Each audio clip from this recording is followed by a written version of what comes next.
the sum of digits function that we defined in the last lesson, here it is, seems to be so simple and natural that there's no other way to do it. But this intuition is actually completely wrong.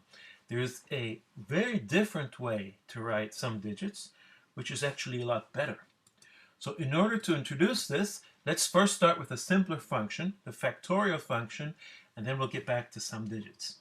So let me now write the factorial function. Let me first write a specification, so a mathematical definition of factorial. So 0 factorial is equal to 1, and n factorial is equal to n times n minus 1 factorial when n is bigger than 0. So this is a mathematical definition of factorial. We can translate that into a program. Let me call it fact1 because it's our first version. So if n is equal to 0, then 1, else n times factorial 1 of n minus 1. And that's it. So our program follows very closely the mathematical definition, the specification. So let me feed this to the system now. Feed region, and let me now just show you how this works. Factorial 10 gives me 3,628,800. Fine, this is one way of doing it. But in fact, there is a completely different way, which we will see is much better. And this different way starts with what we call an invariant, so a formula that is true during the execution. And from this, we can derive a function. And we'll see that this will give us a quite different factorial. And then we'll see later that it's actually a much better one. So let me bring in a slide here. So the point is, we start by inventing a formula that splits the work we have to do into two parts. So here we have to calculate n factorial. So we have n factorial, and we split it into two parts. It's I factorial times a, okay, with the I and a. And we will start with I is equal to n, and a is equal to 1. So we don't really know the result yet. We still have a 1 here, and I is equal to n, so that the formula is true. N factorial equal n factorial times 1. Now the trick is that we decrease I and increase a, but at all times keeping the formula true. And finally, when we end up with I equals 0, then a is going to be the final result. So here's an example when n equals 4. We start by saying 4 factorial is equal to 4 factorial times 1. Now we will reduce the I. First we reduce it to 3. In order to keep the formula true, we have to multiply the a by 4.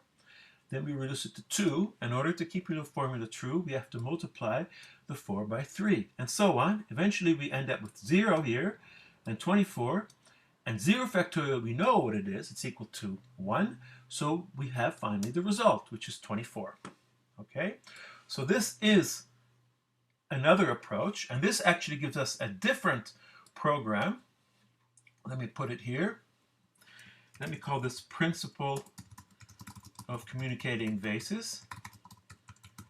So in this principle, we start with n factorial is equal to I factorial times a. Now the trick is we want to decrease I by 1 each step and increase a. So this gives us I times I minus 1 factorial times a. And now, in fact, in order to keep the formula true, we need a new value of I. So we can say this is I minus 1 factorial times I times a. So we have an I prime, a new value of I, which is equal to I minus 1, and an a prime, a new value of a, which is I times a. So there are these two values, I and a, together. So our new function now will have two arguments, I and a. So let me write it.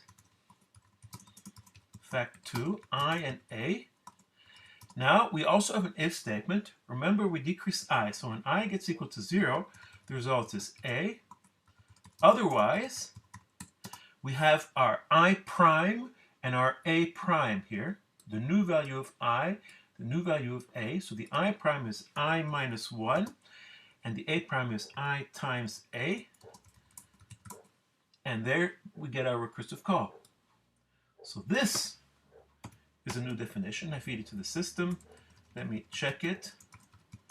So we have to start with the initial value of I and the initial value of a. So if we want to do 10 factorial, we have 10, and the initial value of a is 1. Calculate this, and it gives us the same result.